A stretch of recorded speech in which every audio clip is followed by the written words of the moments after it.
Thank you for joining us. I'm Paul Wilson. And I'm Chris Ehmke. And this is Diesel Performance Podcast. Guys, we got a really awesome show put together, and we're going to jump right to it today. We have somebody I know we've been wanting to get this guest on the show for years. Diesel Jesus. There it is, Diesel Jesus. We got Kory Willis on the line. Kory, how the hell are you? What's happening? Well, I don't feel like Almighty or a Jesus of any sorts, but I'm alive and well. Diesel Jesus. Kory, we always start off our shows by asking our guest, how did you get your start in diesel performance? And kind of the same way everybody else did, I suppose. I mean, my parents told me when I was like 3 years old or something, I had a gas spoiler, and it had a throttle, like a limiter, like a screw, to where you couldn't push the thumb throttle all the way down. Mm-hmm. And they said that at 3, I'd seen my dad like screw it out a little bit more, so that way I couldn't go as fast.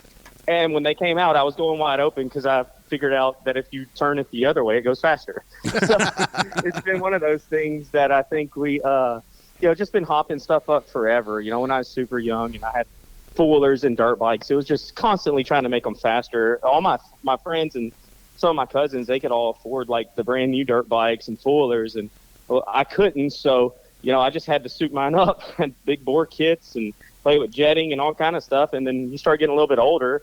I built a little 66 Mustang at like 14 years old.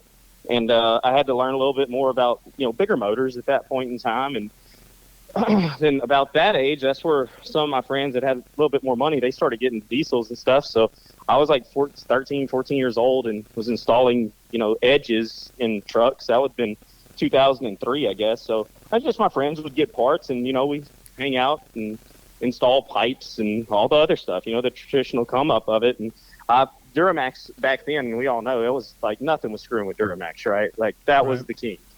only thing, you're going to the track stock and running 12s for the most part. So of course I got a Duramax when I was like 16 or 17 or something. I sold little things that I had and got just enough to where I could go and get a truck. So I got that thing, and I stacked, this was like 2005, I guess, and I stacked a Edge and a Bully Dog, if I'm not mistaken. Hell yeah. And it was a monster, but obviously it started hurting itself. So then I heard about this software. I think this was fast forward like 2006. Heard about the software EPA Live. There was a local guy that was doing tuning, and I had him put a tune in my truck, but it was like never really right. And the AC didn't work right. I'm sure y'all know about that on LOIs with the wrong operating system.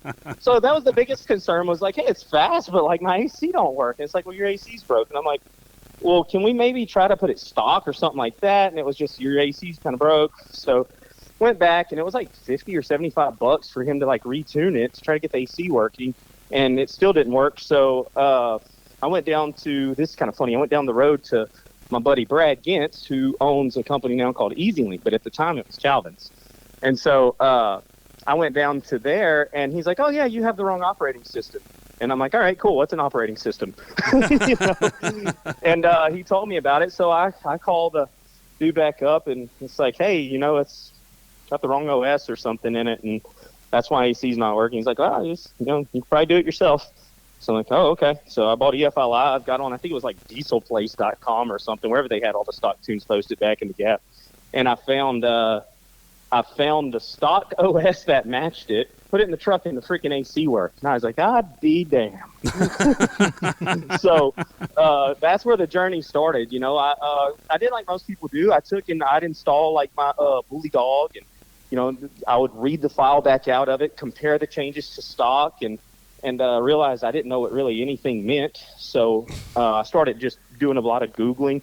I bought some little books that basically discussed how diesel injection works. And I watched a bunch of those videos. It was super cool. Even back then, I think even Nick, I want to say Nick had like a couple of videos posted. And like I knew how stuff worked, but like I didn't know what it meant in the software. What is, like, I know what diesel injection timing is. Like, I know it has a time. It needs to be, I knew the obvious, but like, what do these labels mean? And, I think I was actually watched one of Nick's videos, and it was like, kind of like, ding, it all clicked. And I was like, okay, this makes sense. Like, I get what it's saying. And then I just started having fun with it, man. I tuned like my truck, I played with it for like a year, and then, I had my buddies' trucks and all that around. And by this time, I'm 17. It's around 2007, I guess. By this time, I'm taking my buddies' trucks that are around, some of them that had the AC not working and whatnot. I put a little file in it, and it was super simple. I was doing, like, if y'all remember, this is really going back in the day, but Cat McSwain, he had the 50-50 tune.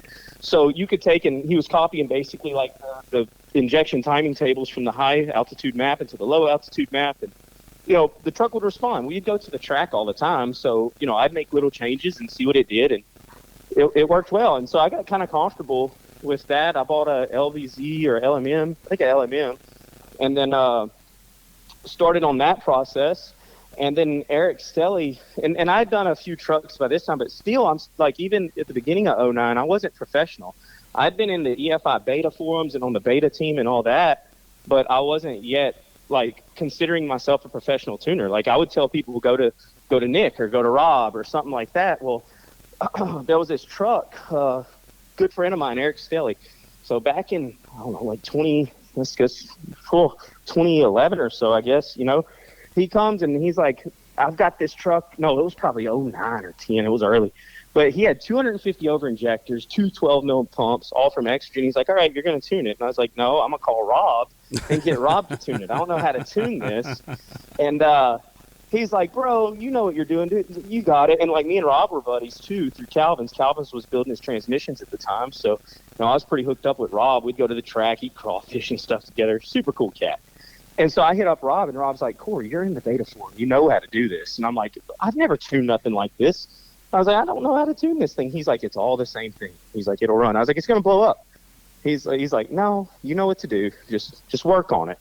So I told Eric, I was like, all right, I'm probably going to blow up your truck because I don't know enough about this huge. No one's ever tuned this before on an LMM, So he brought it in, and that's where, like, we started discovering, like, this regulator surge issue, like, with dual pumps. If you remember, back when all the tuners were fighting dual pump surge. Yeah. That was before EFI even had the regulator scale in there. So I think it was at that point in time, I had a friend of mine, of all places, that I'd worked with on forums. He was from Germany, and, he had been tuning BMWs for a gazillion years. So hit him up, and I'm like, yo, like, have you ever ran into something like this? Like, I don't really know where to look, but I mean, I know I can see what it's doing, but I don't know what it is. And, oh, yeah, you need to rescale the regulator, da-da-da-da-da. It's kind of the same thing Calvin said. I was like, all right. So I hit up Ross, and I was like, hey, we need a scale for the regulator, like voltage versus, the scale. Yeah. And he said, okay, yeah, I'll add that. So we added it in there, and I just maxed it out. I didn't really know exactly what I was doing. And the truck didn't start. So then I put it stock. The truck started. And I was like, okay, so that makes sense. The more I put in there, the less fuel it has. The less I have, the more fuel it has. So now I can tame the surge. And we fixed that pump surge. And, that was super early on. And back then, to fix it, a lot of guys were just sending the regulator and sending it through the moon. And it wouldn't surge.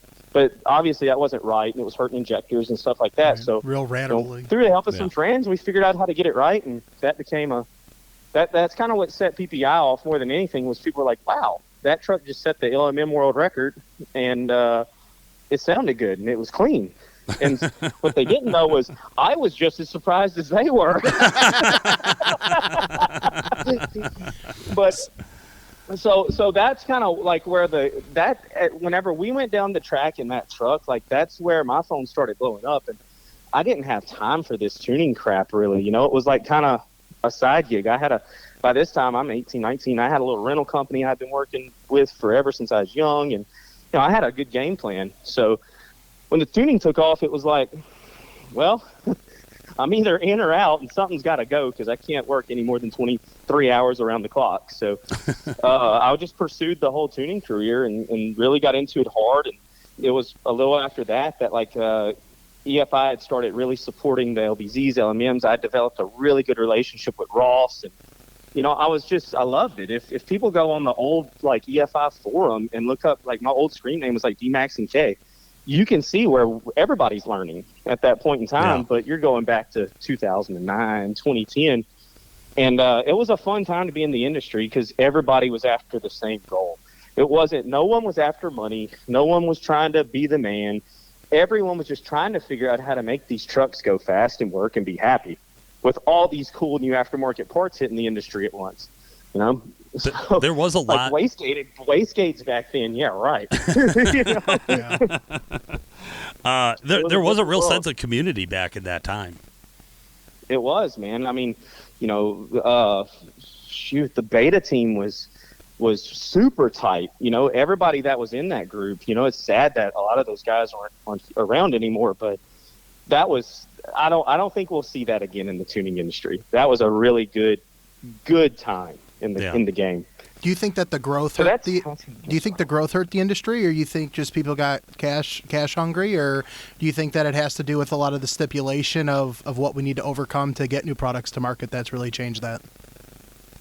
Man, I think a little bit of everything. Some of the guys that were in the game, you know, Nick and I are kind of the younger ones, I guess you could say. A lot of the other guys were, you know, a little bit older than us, had another 15, 20 years, and, you know, already had a bunch of kids and all kind of stuff going on. And when the H&S stuff was going on, I think it was at that point in time where a lot of guys were like, it's a good time to get out of it.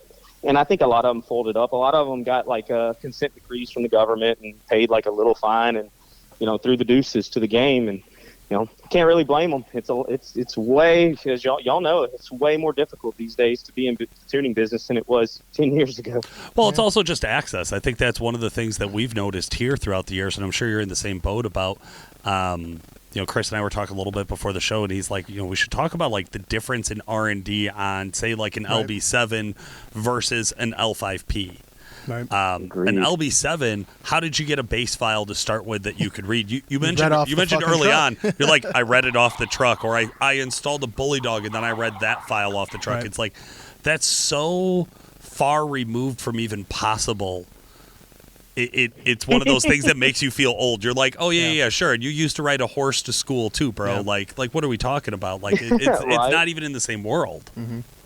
It's not, and it's because the game's just so different. You know what I mean? Like you take those older trucks like that, and it was like they're very simple. You know, there's not much to them. The torque-based fuel's not really there. There wasn't a ton. It was you're taming a rather mechanical freaking system as far as the ECU goes. It's pretty simple. You put it there, it does it. And so, but also on that Diesel Play site, like there was, I had posted up. You know, this is going back in the day. I had an LMM tune that was like 30 horsepower that we dynoed. It ran awesome. And I had it posted up for free with a full write-up of how everything works on the forum back in the Gap. And I'm like, here's y'all a bass tune to start with. You know, it was a completely done LMM file, but I enjoyed it. I enjoyed the game. So I was like, you know, if people can see the file I posted and then the little write-up behind it, that's going to save them a lot of time of trying to figure out how this torque-based stuff works, you know? Yeah. And I was obsessed with it. I mean, I was playing with my truck 18 plus hours a day. It was kind of do or die, especially whenever I said no more rental company. So I had to make it work. But a lot of the tunes too, you could download like I don't know if they're still there, but like on Diesel Place, people would have posted up, you know, 40 horsepower tune, 100 horsepower tune, and it would be for, you know, both LBZs.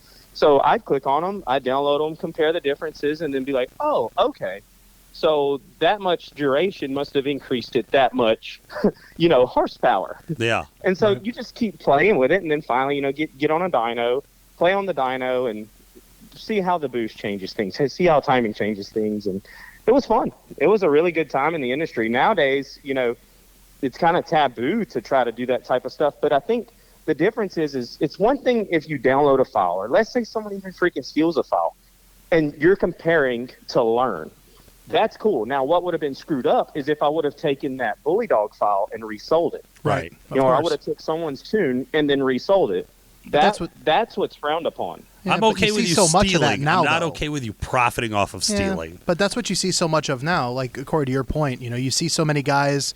You had the beta team, right, in the late 2000s with EFI Live. You know, you had a couple of the OGs, you had a couple of the new guys.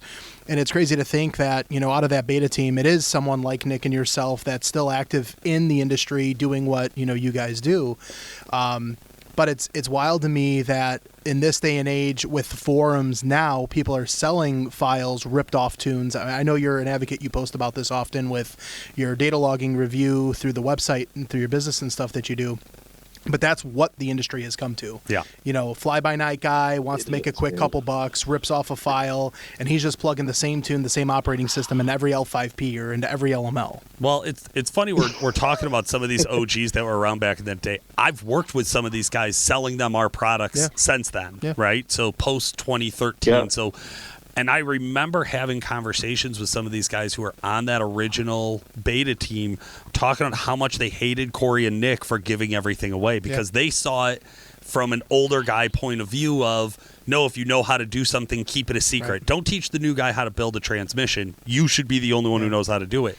And now look at roles reversed in 23. Now if you look at the approach that I think, and that's one of the things that I think we always like about PPEI, we don't, you're one of the competitors that we don't bitch about, where it's like lead with education. Teach people how to do shit. Have a passion for it. Have some love for the industry. All of the business shit can follow. Like if you lead with that first, that's what I think makes a really good foundation to be successful in this industry. And that's who we're seeing stick around. That's who's not the flash in the pan, the fly-by-night assholes. I joke about I'm fine with you stealing a tune. I am fine with somebody looking at a tune. I'm totally not opposed to it. What I think everybody learned early on is you can't trust anybody because now if you were to do that, they absolutely would be resold. In fact, they are being resold. That's the problem. That's the issue right now. How do you think that should be addressed, Kory? What do you think should happen to prevent people from profiting off of stealing tunes? It definitely isn't the method that I'm having to use right now. That method sucks.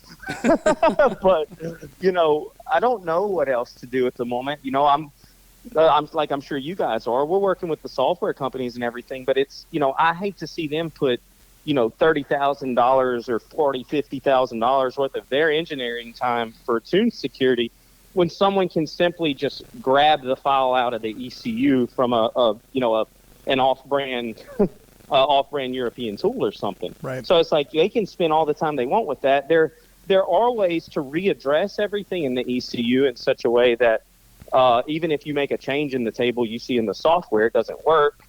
We'd like to do some of that here soon. We do a little bit of it in power sports to try to keep it secure. Yeah. But ultimately, the only method, the thing is that, and I'd like to hear what y'all have to say about this too, because we talk about it often over here. There's a different generation or a different expectation of returns these days than there was even 5-10 years ago. Yeah. So the people that we used to have a respect, and we still do for everyone else in the business. Now it's really just now money. They don't care, but what they do care about, they don't care if you sued them. They don't care if they got a legal letter. The only thing I've seen people care about is being called out online and getting their egos crushed with data and facts. Yeah, I think that because that's something you can't run from it. I think a lot of that though is it's how set is your foundation, right? To the companies that have been around for a while, PPEI, performance-oriented, diesel tuning company in the industry, been around for years. Calibrated Power, tuning company that's been around for years. There's a little bit of a different outlook of conducting business than a fly-by-night guy who it is a cash grab, right? They're just looking for that 1 year, 2 year, collect the money, fly under the radar, and go do your business. Yeah. You know what I mean? I don't know how to word that any differently. Well, let's look at a case study here. Nighttime creatures of the night, FAS. We all remember this video. The first video that Brad came out. That was Henry, right? That was Henry. Smoked those motherfuckers. Came out, blasted them with a video. It blew up. It went absolutely viral in the diesel community. It's the first time I remember anybody in the diesel community being that public about a map violation. Yeah. And it was a blatant map violation. I don't believe they're around anymore. Don't believe the owners are in the industry anymore. Yeah. I think that pretty much crushed. But what that required was the manufacturer to call them out and to pull their distribution card.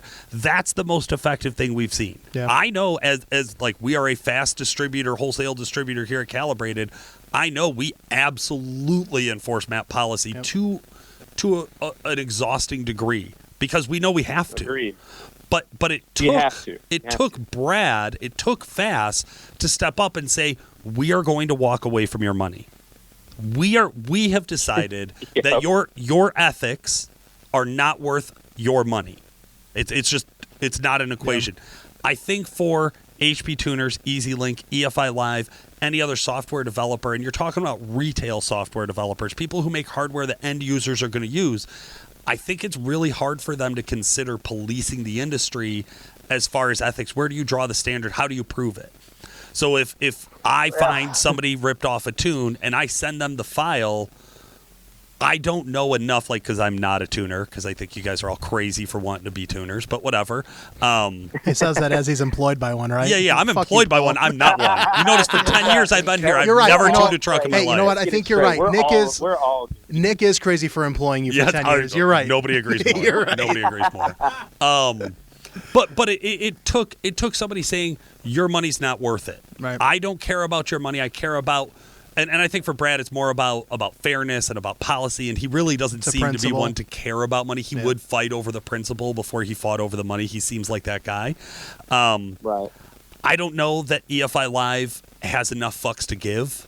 I just think they're out of them as far as anything like this goes. They don't seem. But that's one hardware. That's one software. Right? I don't know where EasyLink or HP Tuner stands on this either. HP Tuners is so much bigger than the L5P and Cummins market that they're in with diesel, right? Like their business, I'd imagine, is much larger than just those two. Yeah, I can say that like HP Tuners, in my opinion, has more of a give a damn than the other companies, right? And the reason I can say that is because those guys reach out to me, like I'm sure they do y'all, and they're like, what can we do to help y'all in this regard? And I make suggestions, but I do realize some of the suggestions would be straight up basically policing, or it becomes a weird intellectual property thing, you know? And I haven't had discussions with them about it, but I've been around this a long time, so I know what they're battling on it. And so it makes it really, really difficult. But I think one thing that could change is whenever we blatantly catch someone doing this and we can 100% prove it, then it technically is our responsibility to go after the customer. But likewise, if a customer is utilizing a platform, like let's say we've got EasyLink, EFI, HP Tuners, and there's one platform that you'll see someone that you know this platform's compromised of probably 95% stolen tunes, we just start using that platform less. So, like, HP Tuners has gained a lot of our business over the past year. So, where if and I'm not saying EasyLink or EFI is ignoring it, but the reality of the matter is HP Tuners cared enough to reach out to me and see what they could do. So, when that's the case, and I can see we're making a global effort to do something, well, I want to give you more of my money because you got my back, you know? So they are making, definitely hundreds of thousands of more dollars off of us this year than they would have before, which means that, from other places, they're making a little bit less. And we might be just a small dent in the puzzle, but I know that dent is deep six digits, in some cases 7. Yeah. So it's like where... if more people did that, and it's like, hey, you've got to help us here a little bit, like it hurts all of us. And at the end of the day, it's going to hurt the hardware company. Well, that's where I think you're absolutely right. That's market demand, right? Is like if you give me, if you solve my problem, I spend money with you. Right. That's why customers deal with you. That's why customers deal with us. That's how we assess situations for ourselves, right? Is if you are the hardware and software provider that gives me the most amount of protection as a tuner, and you can meet all the other basic requirements that they all can, because they all have their own unique characteristics. They all have their little features and benefits that are different from each other. But at the end of the day, they all deliver custom tuning that custom tuners like you and us write. Like that's why we use them, right? So yeah, agreed. So give me my basics that I have to have, and then give me protection. Agreed. And, the thing is it's really important to us now. Like before, where someone stole stuff, it's frustrating, it's aggravating, and we try to deal with it. But it's a little bit different for us now because, now a calibration could be in excess of $20,000 just for the emissions side of it. Right. And what we dealt with, so this is why a big reason that I go after people so freaking hard is because a couple of years ago, people were selling. I'd stopped selling deletes. I legitimately quit selling them in 19. And so people are still out there saying, yeah, we still have PPEI deletes. We still got it. People will buy a tune and it'll say PPEI on it. And sometimes it was like our old stolen tune. Sometimes it was another tune that they just labeled PPEI. Right. So what ended up happening was the EPA was like, hey, you're running stuff under the table here. Why are we keep seeing your stuff? And I'm like, people are stealing it and using my brand name to sell it. Yeah. And so I had to basically prove that I wasn't still doing deletes. So Jesus. It sucks, that conversation probably cost me $200,000+ with attorneys. Like by the time it was all said and done, and I had to prove my freaking innocence. And the issue is the guy that was stealing and selling it the whole entire time, they're still out there freaking rocking, doing their thing and making money. And it cost me, hundreds of thousands of dollars to fix. So it's way bigger than like, oh, it hurts his ego or something like that. Like, no, it can really cost me money. Now it doesn't. But, thankfully now it doesn't. They know people are just stupid. Right. But, at the time, it was definitely an issue. But how much effort, like, not even just money, how much effort did you have to put into that? I think back to the post we've seen from you going through this topic specifically about getting your tunes stolen and having people sell your tunes. And you're like, how many things do I have to do this week? Now, how much of my time has to be devoted to just proving that I didn't do other dumb shit? It was terrible. I was spending 40, 50 hours. That's why, honestly, my company hasn't come out swinging hard until this past year. I've been dealing with this EPA deal for 7-8 years, and but the last 3 have been a nightmare. Yeah. Absolute from hell nightmare. So it was taking easily 40, 50 hours a week, and then try to run your company on top of that. And we did it, and we did it well, but our R&D slowed down so much. And so all it allowed me to do is basically just do emissions testing 24/7 and deal with the EPA. It's pretty miserable. So that's one thing, Kory. I want to go back just a little bit there, and you talked about new platforms costing an emissions on space, costing in the excess amount of $20,000-$30,000. Let's go back to that 09 era, that 08 era, LMM Duramax, you could literally take your EFI Live tool, plug into it, read off the file, you could do your edits, you could do that type of stuff, come up with a solution that you think is, viable to the consumer, to the marketplace, and start selling it. The only R&D cost that there would have been involved at that point is the vehicle, the hardware, and your laptop and your time. How much of that has changed? And kind of go through, like, what does R&D development look like? When we talk L5P, we talk 2020 plus, we talk, just the new 10-speed stuff that, is newly released. What kind of dollars and cents goes into tuning and R&Ding a new platform compared to what it was like 10, 15 years ago? Man, I can say, like, just because, with the 3.0 liter, I just got that thing getting set up at SEMA Garage now to get in, and it's $20,000. It's supposed to be $6,000 basically if you're just doing 49 state, but somehow you're going to end up spending close to 10.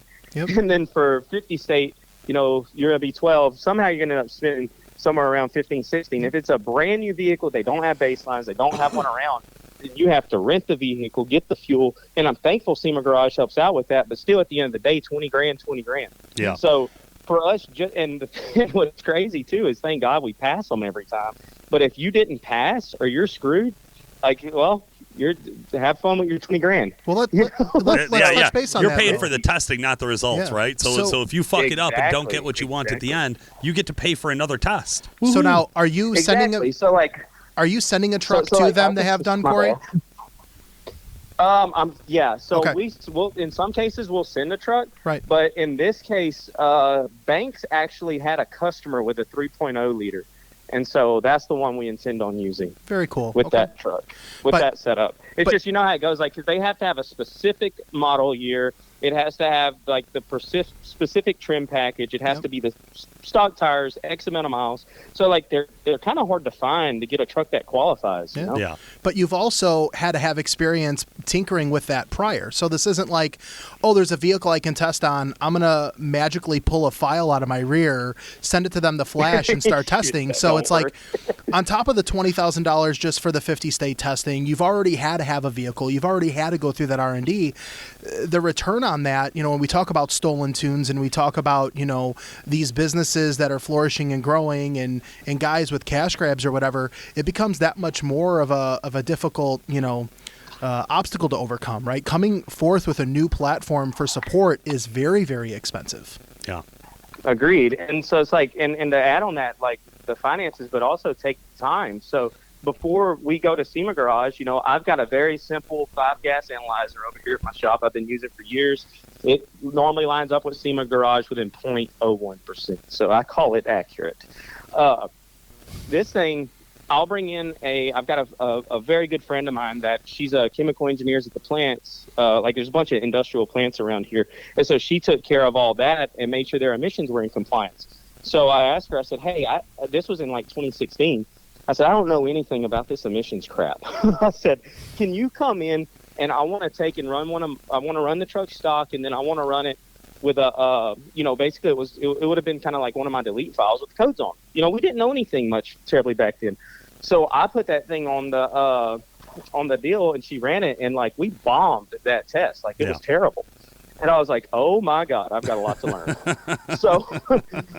But you know, I had to bring her in and do that. And then we had to spend the time and figure out how to run the FTP 75 test on our dyno. And, you know, it was a lot of stuff because there's no, you know, what sucks is there's really no user manual you can go to just figure out how to do this stuff. No. So it was a lot of learning. And I went to, once I figured out kind of how to get it right, we got it here, and I got it was an EcoDiesel I was working on, and I got it tuned and passing emissions right here in our lab. So I went and brought it to the University of Houston, which was $20,000, which is kind of cool. It was $20,000, and we had their whole lab for 30 days. Cool. And so myself and they had some really friendly, really awesome engineers in there. And so we get in there, and they think I'm like freaking Diesel Jesus or something. Like, how long have you been doing this? I was like, I don't know what I'm doing right now. That's why I'm here. Like, I have to learn how to do this. Like, I see the writing on the wall. This is the future. Trust me, I am not the expert at the moment, but we're going to learn together. So we get on it, and you know, it passes, and they're all surprised it made horsepower. And so I bring a Cummins in there, and that I tested here at the shop, and they ended up taking, and we passed it there. And I was able to, while I was with them, we started playing with timing. I'd move timing around, and I'd see what would happen after the test. Then I would move boost around. We'll see what happened after the test with boost, because they had really nice, like all, I don't remember if it was like, I think they had AVL stuff. I can't remember. But they had super nice equipment with like the bags and everything. And so I learned a ton over those 60 days of testing out there. And that's where I kind of got my wheels under me to know, you know, by all means, not an expert and really know what I was doing much, but I did know if I increase timing, this moves. If I decrease timing, this moves. If I move, you know, so I just played with everything to find out what the equal and opposite result was of every change I made. And after that, I was able to come back to my facility and myself be able to run it on the dyno doing the test and be able to really get some good calibrations dialed in. And then, you know, once like around 2020, 2021, I really had my feet under me really, really, really well on that stuff. And, you know, like anybody else and anybody working in this trade, we're constantly learning, you know, but now it's pretty cool. You know, the trucks run with dang near no EGR. They use less DEF fluid, which is cool when they don't run as much EGR. And likewise, it's less soot, so they have less regens. So, and making the same horsepower. Right. You know? So where back in the day, you know, and the thing is, you know, I don't know how long it's been since y'all did any of that type of stuff, but it's been almost 4 years for me. Well, emissions tuning will force you to learn a whole lot about combustion. I thought I knew a good bit before. I didn't crap. So it taught us a whole lot on combustion, and really, really cool to be able to take and start making big power with these trucks without sacrificing any of the emission systems. And, if you looked at my tunes from like 2018 or so, 2017, they might have been running, 29.5, 30,000 pounds of line pressure. You look at them now, I'm maxing that sensor out. Oh, yeah. Yeah. So it's different ways of making power. We run less boost on stuff now than kind of what we did even back then. It's just way better than it was even 4 or 5 years ago. And it's not all by my choice. I had to. If I want to stay in business, this shit's got to work. It's so funny you say that. We had Nick on probably like 6 or 7 weeks ago. And I was giving him a hard time about, I walked into his office one day and he was working on a tune. And I'm like, what are you in? Because he was in EFI Live, which I don't usually see Nick in EFI Live. He's usually dealing more like whatever, more advanced files. Stuff like right. that. Yeah. All that. So yeah, the little stuff. So I come in and he's in EFI Live and he's like, oh, it's an LB7. I'm like, what the fuck are you doing tuning an LB7? There's at least 3 other guys who get paid to tune LB7s around. What are you doing tuning an LB7? I'm like, what are you changing? Like, how long have you been tuning LB7s? Like, what could you possibly be changing? He's like, you improve? He's like, it turns out I learned a whole bunch of shit since 2001 or 3 or whatever when I first started doing this stuff. And I was like, oh, okay, fair enough. Anytime a new platform comes out, he goes back into the old stuff. Yeah. Never fails. Yeah. But I love what you're saying is dealing with this stuff. You do have to learn to tune a different way. You have to change your strategies. You have to evolve. Making power and making clean power in a deleted truck versus making power and reliable power in an emissions-equipped truck, 2 very different worlds. I will say the one thing that I love about emissions-equipped tuning is how many trash boxes are out there and how many pressure boxes and shit that harms your emissions and shit that it'll feel faster, but it's trash. Be taxing on the truck long term. And I feel like that group is growing. I feel like that's what we're looking at now. And there's good ones out there, right? Like anything, there's good and bad. But it's funny that they're grabbing EOs quickly, and I think that's the reason they're around. I know we've gone through the EO process a bunch. So we have a handful of EOs on tuning. And it's such a process, man. I mean, some of our stuff, hard, man. we're 3 years from when we submitted the paperwork until we get approval. That's not 3 years we've been working on it. We've been working on it for 6. Same here. 3 years later, they reply to us on paperwork we submitted. But we've also seen, too, that those EOs, and I mean, this goes back to a post that you did the other day or yesterday, Kory, like, the EOs that we had 2 years ago or that we were dealing with till now, they're becoming that much more stringent. They're that much more strict. Like everything about the process is more difficult. Oh, they're moving the rules and the target around without telling anybody until you've already spent the $20,000. Oh, you thought you figured out our game? Yeah. Guess again. Yeah. Yep. Can you talk a little bit about your journey with getting EOs? Yeah, we're dealing with the same thing. Like, I did that Ford freaking 2 years ago, and I still don't have the EO. And it matters even worse. I don't even sell to California. But the way my consent decree and stuff works was they were like, at first it was, you can't sell a tune until you get your EO number submitted. And I was like, that's not going to work, because if y'all drag y'all's feet, I'm going to be sitting here with no tunes to sell whenever I passed emissions testing already. Yeah. So we was able to take and negotiate that out. But, whenever I see someone go in and they do emissions testing and they pass and they have results, that's pretty respectable, because it's a very large commitment to actually do it and get it done. I see people all the time say they're emissions present or emissions approved tuning. Bullshit. No, it's not. Well, how about with the new rules? So you're not allowed to sell anything before you have proof of testing or reasonable basis is, I think, the wording they're using officially. But nobody will define reasonable basis. Nobody will give clearly this. No. Here is the reasonable basis test and the equipment you should use. This is your lawyer's interpretation of it. Right. Is what it boils down to. I had an emissions lawyer, and I think we're all familiar with him. Very nice guy. Yeah. Phenomenal at what he does, no question. But I was on a phone call and I said, well, what do you think about this? He said, I would love to argue with that. I would love to argue the EPA with that in court. I'm fucking sure you would. I've seen your bill. I'm sure you would love to argue with the EPA in court with getting paid to do it. Sure. But he had the best of intention. He meant he was very confident that we were right. But yeah, it's wild what's going on out there. Yeah, if someone thinks that they're gonna just up and challenge the EPA pretty much by themselves, or try to get somewhere with it, or get to court with something that makes sense, just go ahead and take it from me. Don't try that. It doesn't work. If you want to get something done in that regard, go get involved with politics. That's where everything happens. There's some truth in that. I mean, listen, we've seen it. You know, some of this stuff, as far as the EPA goes, we jumped out of this stuff years and years ago. Yeah, y'all were the first ones, I think, out of everybody. I think so.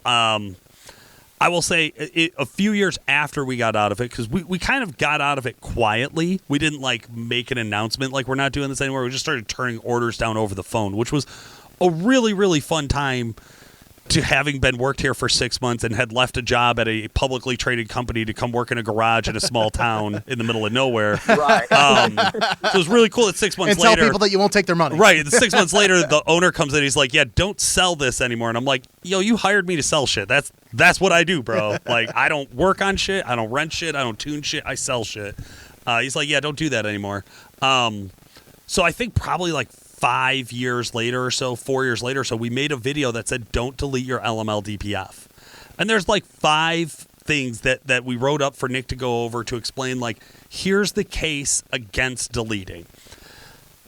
Out of all of the videos on our YouTube channel, combined amount of dislikes does not equal the amount of dislikes on that one video. People hated us for it. You were getting hate mail for it. Hated us for it. You have no idea how many times we have been told that we are agents of the EPA. Yeah. We are on this secret podcast. EPA agents. On this podcast. People have said it on this podcast too. It is amazing the visceral reaction that people had from going to this. But what I will say, the bright spot in this is that now I'm starting to see the tide turn. And I think Exactly. you're starting. I'm seeing on your post that you're starting to get comments, and the customer demand is changing.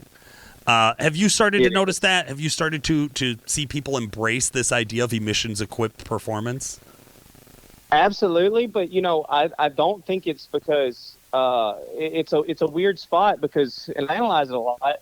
I think it's not so much because people like emissions any more than they did yesterday. Yep. But it's because they can't trust the hacked delete tunes they have out there. And like for anyone listening to this, if you see a tuning company and they have tons of, like, if they support the Titan and all the Cummins year models, all the Duramax year models, and that company hasn't been around like tuning publicly for at least like dang near 5 years, I'll say 3 for sure. Like, it's hacked files. That's all there is to it. It's hacked files. I could look at it and tell you what base file it came from. So it's like, it's one of those things that people are getting these files and the trucks don't run right, or the ABS and brake lights are on, or God forbid they actually have a modification done to the truck other than stock turbo and injectors. Then you could just, that thing's screwed. Yeah. And so we've actually been having people call us, and they're like, please, we'll do anything. Please help me. I'm like, I'm not going to prison. Sorry. And they're like, well, what am I supposed to do? I'm like, this sounds bad, but if you can't find what you need, the only way I can help you is if you put your emissions equipment on. I've had people literally go by and spend all the money, put all their emissions equipment back on their truck to get us to tune it just because they were so frustrated with dealing with incompetent tuning shops. I was just going to bring that up. We, same thing here, experience with guys, for that same reason. They went to this tuning company, that tuning company. Maybe they dealt with a tuning company that can no longer offer the support. And then they get burned by 2 or 3 or 4 other tuning companies. They've spent thousands of dollars tuning their truck, all to revert back to, hey, I'm going to put the emissions on and I'm going to deal with someone that's been in the industry that will answer the call, answer an email, be able to support the product that I'm looking for. It's a shit feeling. It sucks that someone's had to spend money and they've gone through this emotional roller coaster to basically get had by not 1, 2, 3, 4 shops. Well, it's terrible. And as an owner too, I always look at that as like such a sad story because most people that I talk to anyways, don't tell me that they're deleting the emissions equipment because of a political affiliation or a religious belief. They're deleting it because they want their truck to be more reliable. Yeah. It's a very, very practical decision. It costs $3,600 for a DPF. It costs $1,400 for a DEF system. It costs $1,200 for an EGR. All of this shit is failing. My truck is just out of warranty. I'm going to have to foot the bill, or I could spend a fraction of that cost to delete it. It's a practical thing of wanting your truck to run. I would never hold that against somebody, right? It's like, hey, if that's the situation you're in, and you're not in a place that has like local enforcement, and you don't drive places that have local enforcement, like, you're going to do what you're going to do. I don't know what I'm legally allowed to recommend people to do anymore, but like I understand where they're coming from. Yeah. But to go through that and spend that money to make your truck more reliable, because it's still not cheap. I mean, even deleting like an LML, you're still talking over a Gino, like to even talk about a couple it. Grand. Yeah. Right. So you're still throwing around cash, and then to get through all of that and have to go back to putting it back on. Like, can you imagine the level of frustration you have to be like, I choose a DPF? Yeah, it's a different level of frustration, you know, and it makes me feel terrible because like I know exactly why they're doing it. You know, let's go back, you know, a year or two ago during the COVID times when nobody could even get a DPF, or you couldn't get an EGR, you couldn't get a freaking exhaust gasket. Yeah. So and they're like, this is my hotshot truck. I run it every day. You're telling me what you can do, but that doesn't fix it, and I can't get parts. And I'm like, I know the system's broken. I'm sorry. I can't help you. I'm not defending that this is how things should be. Like, trust me, I don't think it's how it should be. You know, but we have no control over that. But the good thing is like what we were saying earlier, is if somebody gets hooked up with a good company like a PPEI or Calibrated Power or whatever, if we tune the truck and then it throws it, let's say you do have something fail. Normally it's a freaking sensor that's under $300. Yeah. And if you catch it before instead of just driving it, then you can fix your truck for under $300 for most of the time. Don't talk crazy to me and tell me I need to go look into every check engine light now, okay? Yeah, I've owned a truck since before you were driving. You don't tell me that this truck's going to tell me what to do, all right? But that's the Homer Simpson trick don't work on emissions present trucks. I'll tell you, man, that piece of tape will screw you. That is the biggest thing in the world. But that is the biggest thing. And we deal with it. Yeah, and we deal with it every day. So it's like someone will have an issue, you know, and it's normally older trucks. Like, I'm sure it's the same for y'all, but like we have dang near zero tech support for like the newer L5Ps, the new Fords, the new Dodges. These things their emission systems are pretty dialed in from the OEM. You know, if anything can happen, you catch a boost leak, you're going to piss stuff off, but you can generally still save Think about catalytic converters. It's like when those came out, every shop in America chopped them off. And then all of a sudden they built them so they were reliable. Like, my mom's never going to go chop the catalytic converter off of her Honda. Like, that's never going to come up, right? They built something that was reliable, and people don't care about the parts. People care about being able to drive their truck every day without it breaking down. That's it. That's it. And so that's the thing is, and if people... So if we tune a truck and it has any issue whatsoever, well, the good thing is normally they'll have a software, you know, rather HP tuners, EFI or whatever, and we can look at the dialogue and say, oh, there you go. You know, you've got one EGT sensor reading 1832. Go ahead and that one's done so. Replace that, and everything's going to be fine. Clear your light. And that's normally what it is. But they'll email us with the intentions of, man, freaking emissions issues. I've got to delete this thing now. And I'm like, why? That sensor's cheap. Like, no, well, if I get a hole in my tire, I just chop that tire off, and I get some extra weight and balance the truck out on 3 wheels. Don't worry about patching it. I always make the joke. I think of my 15 Cummins, 2 years old, water pump failed. Yeah. Okay. What really pissed me off is I buy the Cummins water pump, put it in the truck. 2 weeks later, I get a recall in the mail from Ram regarding the water pump. But whatever. But you got burnt, bro. But it's not like you go and you get to say, hey, you know what? Water pump failed, I'm going to delete it, right? Or you get a vane actuator on a Cummins, or the CP4 failed, injector pump fails, whatever that case may be. You don't get to delete the premature failed parts that are on the truck when it comes to other moving components. Yeah. And these guys, like, you want the newer amenities of the newer truck. Well, the newer truck has more moving pieces, right? So it's just a trade-off at that point. It's funny we were talking about these hack jobs earlier, too, because these hack jobs also have, like, taken any resemblance of educational or content marketing where you actually teach people things and you actually like help people, and then because of that people like you so they want to do business with you. Instead, what I see a lot of posts about is like, your EGR sucks, in not so many words. Your DPF is ruining your truck, and it's like, you don't know shit about how a DPF works. You don't know how it works. What are you talking about? It's trash. It did exactly what it was supposed to do. You weren't supposed to idle it for 36 hours straight, jackass. Like, that's just, the truck wasn't designed to do that. I'm sorry. I'm not the OEM. Exactly. Oh, you tell I get a little passionate about this. Yeah, we had one guy here recently. It was like a 2012 or 28 Duramax, 200-something thousand miles, and he's like, yeah, you know, it gives me issues sometimes, but I put y'all's tune in it. He said, I get in it in the morning. I only drive like 2 miles to work, so I get in it. He's like, and I love driving it, so I beat on it the whole way there, the whole way home. But he's like, it seems like he gets pissed. I'm like, bro, you never even got up to temp. That might have 0 chance to do its job. He's like, yeah, I've been doing manual regens for a long time. Oh, my God. And you're just on the other line cringing. Like, if you have witnessed a manual regen, there's no way you would purposefully put your truck through that twice. There's no way you were like, routinely. I got a solution, bro. Once a month, I do an oil change and I do a manual regen. Like, what the fuck? It is horrid. Oh, God. It's horrid. The trucks are so pissed. It is. It is not a comfortable feeling being by one. Like, it's just not. No. So okay. So this brings me up on the question. We've seen Ford. Do all the Fords have the manual regen button, or is it just the cabin chassis? I couldn't tell you. I can't remember. Just the cabin chassis. I think it's just the cabin chassis. We're starting to see it though. We're like the OEM. Like, I don't know if it's just out of their like, we're done with the recalls. Like, manual regen your shit and stop. We're done with you bringing your truck to the dealer for a regen. Don't bring your truck to all 20 of my dealerships where I only have one diesel tech who knows what he's talking about. Like, don't do that. Just manual regen your shit at home. I have one conversation. I went to D.C. and I've met with the EPA a ton of times because I want solutions, so I want to see some proper solutions. So, I went over there once and had a conversation with the engineers and, I can't say too much, but I can give the gist. So what ended up happening was I was like, look, y'all do emissions tests. I said, you require an emissions test.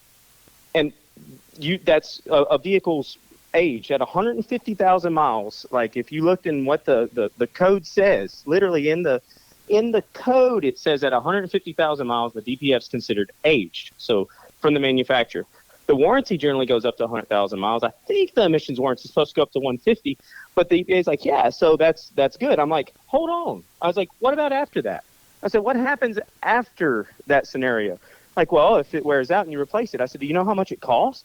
They had no clue. So it's like, dude, I was like, do you think someone's going to spend $12,000 if they're a hotshot driver and they put this kind of miles on the truck in 2 years?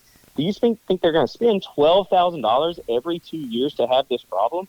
I said, it's in D.C., 7-year warranty, 100,000 miles goes a long ways.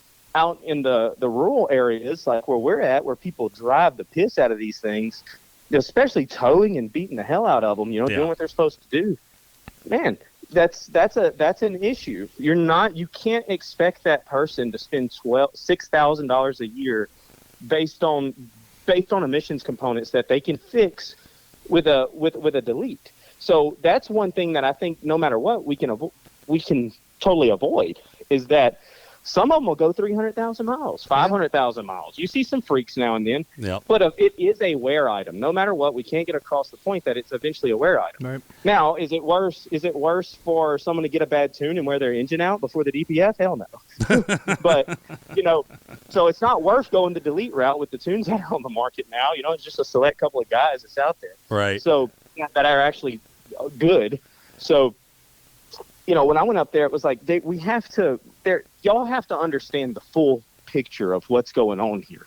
You can't expect a farmer or a hotshot driver to have this as an expense every year whenever they can't even see factual data to back up the purpose. Well, I think this may create an opportunity for the aftermarket as well, which we've seen a handful of other times in other parts. I mean, that's how our turbo business exists. And stuff like that. Yep. What are your thoughts on these aftermarket DPFs? Bully Dog had one out way back 15, 16, something like that, and I think it's off the market now. GDP, is that GDP has one-ish? They had via something. GDP. I don't know if it's still up. All of these guys are getting them pretty well from, I'm not going to speak for ATS Bully Dog, but it's the same thing. Not the ATS one, but like these DPF, you could buy one. So like the one GDP sells, I'm not here to out GDP, but it is what it is. The one GDP sells is just private labeled from another company. It's called a performance DPF. We have tested that DPF before. It's not a performance. It's just it's a cheaper stock replacement. There isn't a aftermarket DPF. There's not a DPF on the market right now that's aftermarket that will outflow the stock one. No. Like that I've tested. If someone's got one, feel free to send it. We'll happily test it. But I've tested them, and they don't outflow them. But the bigger thing to that is everybody thinks the DPF is a chokehold. I love that. It's not. I used to think that too. So like, how are you going to get anything through that? I said, I'll tell you how. It's 10 to 12 inches in diameter. Yeah. It's a massive tube. Yep. So, so the thing is, if we've got, let's say, for example, we've got 3 or 4 pounds of back pressure, whatever, that's your average back pressure, something that's kind of screwed, whatever, 7 pounds. You could take and put an intake on it. That'll lower the vein percentage, down another 10. And then you take and you put like even the little Banks exhaust. We tested it. The shit works. It lowered our back pressure by 2 pounds to the DPF, which left us with only a 1 pound delta. Yeah. So with a 1 pound delta, I have no restriction. And to me, that's basically no restriction. So putting a DPF, a delete on it, isn't going to pick up anything because it doesn't make sense that it's going to pick up anything. I've only got 1 pound right here. Yeah, this is one I love talking about this. This is one I think 13 or 14 we had an LML in the shop that came in deleted, so we got to test it like stock truck with deletes, put all of the emissions equipment back on it, and run it again with an emissions equipped tune. Yeah. They're within 5 horsepower, and I'm like, hey guys, 5 horsepower difference between runs. Right. Like considering there's 2 or 3 days in between here, that could be the difference in it being hot or cold outside. Yeah. Like and that's what we're talking about. Up perfect with mine. Yeah, yours matches perfect with mine because you put the Banks just their exhaust because it creates a high pressure vacuum on the tailpipe that pulls out 2 pounds worth of it's 2 pounds worth of basically reverse pressure. Well, if you put one on, no other changes, and you're on the dyno, you got proper airflow, you'll see 11 horsepower damn near every time. So the fact y'all seen 5, that's what we've seen as well. Yeah. And with the pipe on 11 pounds, we're all on the same boat. So where is the game? The game could be that, sure, you can run it richer, and not plug up the pipe and have a haze of smoke and maybe go a tenth down the track quicker. Until now, us and y'all and people are starting to figure this out, how to make that same horsepower, but now it's cleaner. Yeah. Right. So we can do everything that we used to do deleted, but likewise, everybody gets smarter as long as they stay with their craft. So, our acceleration, I could take the old delete tunes we have and just reformat them and probably pick up almost 2/10 just from acceleration rate because the mapping's better. Right. So it's everybody stays learning and doing it, but if someone thinks it's just like, oh, I'm gonna start doing emissions present tuning, yeah, good luck. have fun. Please It's start. doable. I mean, I'm not. Please start, and when you're done in 5 years, just ready to sell something, we're happy for that too. Yeah. Yeah, exactly. It's a different world, but I think moving on to the whole testing and stuff, I do think it's going to start solidifying who's real and who's not real. You know what I mean? Because we've become a regulated industry. I mean that's what the testing does, right? Yeah, exactly. Safe to say. It creates a higher dollar entry, so barrier to entry. So you have to have more money to play the game anymore. It's not like it was, 10, 15 years ago where you could buy a V2 and spend a bunch of time on Google and figure some shit out. Hang out on the forums for a week. That's not an option today. Like if you want to sell tunes and not get shut down or threatened with house arrest like our boys in Alaska or whatever else is going on, then you're going to have some capital, some cash, which is one thing that I think is interesting to see what goes on. Of there was a time just before the real heavy EPA enforcements. I want to say like right around when Idaho Rob got hit, where all of a sudden every diesel performance shop in America was also a tuner. There was new brands by the month. And I'm not going to call any of them out because I think a lot of them were good shops and things like that, and I have respect for them all, or some of them. But it was just like, oh, man, yeah, no, we do make hitches, but we also sell our own tunes. It's like, what the fuck are you talking about? Like, you make hitches, bro. Make the hitches. Like, be great at making hitches. Like, what are we doing? A lot of shops should have just had diesel exhaust shop in their name instead of diesel shop. Yes. Because when it comes time to start diagnosing stuff, it was like shit show. Oh, okay. Emissions code, delete it. Emissions code, delete it. Like, yeah, that's a real tough diagnostic job. I wish I could get hired and paid what those guys were getting paid to just diagnose those emissions equipment problems. The diagnostics is delete. Yeah. That's what was going down. Oh, I figured out your problem. You haven't deleted your truck yet. You're right. Right. Nailed it. It was, and during that time, it was a really before like Rob got hit and everything, like it was so much fun in the industry. If you go back to the LML, I think the LML is probably what propped up PPEI and Duramax tuner more than anything. And the reason 100%. was because when we reached the limitations of the softwares we were using, we all wanted to tune this new truck. Yeah. So, I know that, Nick's smart as crap. So it's like, I know he's doing what I'm doing right now. So we've got work to do. And so, that was an untunable truck technically besides H&S. But if H&S tuned it, it's Bully Dog, same difference. It was like, well, we can do it too. So, I think it was right around the same time. Like Nick and I ended up buying like the same bench software and stuff like that. And then we both really started diving deep into WinOS. And before you knew it, we came to the market, right around the same time with this stuff. And people were like, I thought this was untunable. How are y'all doing that? And then right behind that was the transmission tuning. And it was pretty much just, that's all that was left kind of at the time was just us and Nick. Yeah. So we're driving the hell out of this LML industry. And it was much harder back then to even find what software or, I remember whenever the first time I uploaded a binary dump into WinOS, I was like, cool, here's going to be all my maps. So I dump it in there, and I was like, okay, there's nothing there. This is a bunch of A through F and 0 through 9s. What the hell is this stuff? And, that was probably the most – it's a funny story during that time. I was, like, single and freaking 100% working. Like, that's all I did was work. And so I was drinking so much Red Bull, eating so much beef jerky, and I would sleep on my desk at the time trying to figure out how this crap worked. And we ended up taking, and one day I woke up on my desk and I was like, man, I feel terrible. So I go out in the shop and Brad was out there. He was like, bro, your eyes are yellow. I was like, I feel bad. He's like, you need to go to the doctor. I was like, shit. You're so I go jaundice? to the doctor. He's like, yeah, I got jaundice from too much Red Bull and no sleep. Oh my God, bro, get some sun, eat some fucking vitamins. What are you doing? Bro, I wasn't He was eating a coming out of my high-protein office. diet. What are you talking about? It said vitamins, not high protein. Vitamins. Yeah, and like, my whole life, I'm kind of a little bubble right now. I got to get it back together. But, I've always been in super good shape. I gained like 20 pounds during that time. It was like beef jerky and potato chips trying to figure out this freaking code.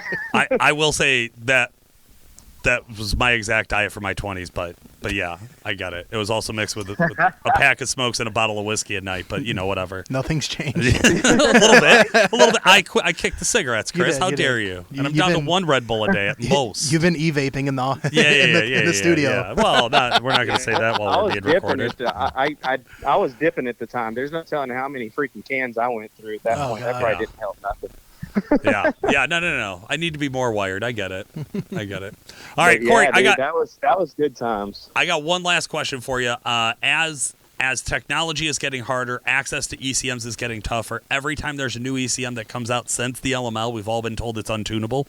That's what we were told about the LML. I think it took 2 to 3 years before anybody tuned in LML. L5P was right around that same timeline.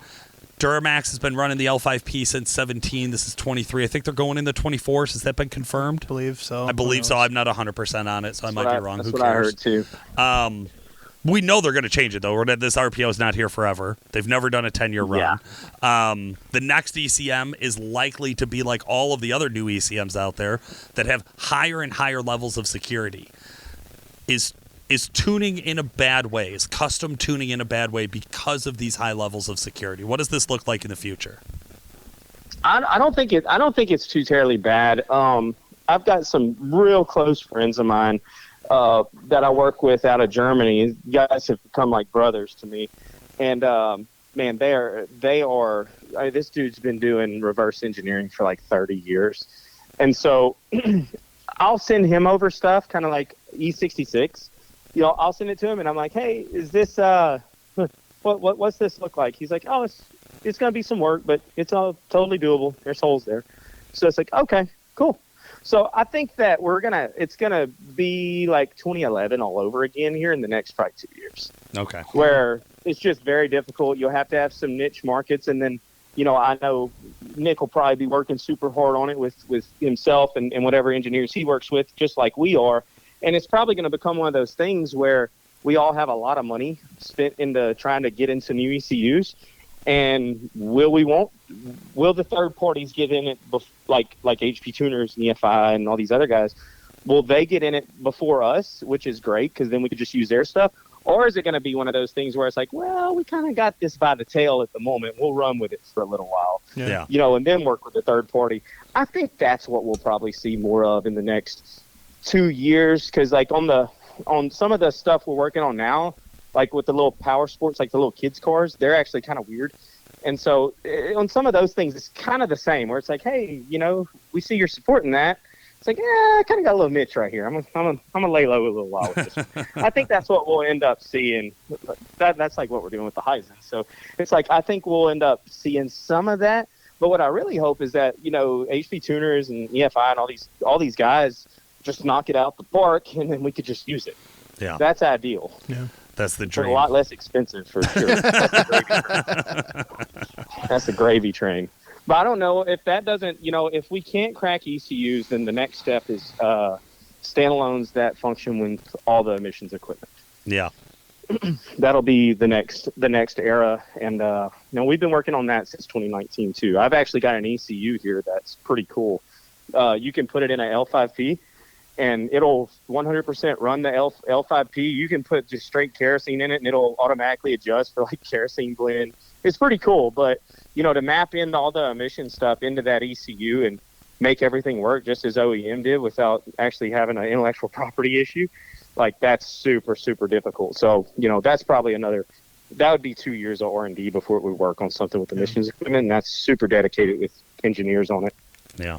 I love it. Well, Kory, thank you for peeling off so much time for our listeners. Guys, if you want to check out more of Kory, he's really, really easy to find on any diesel performance group or online. It's Kory Willis and PPEI.com.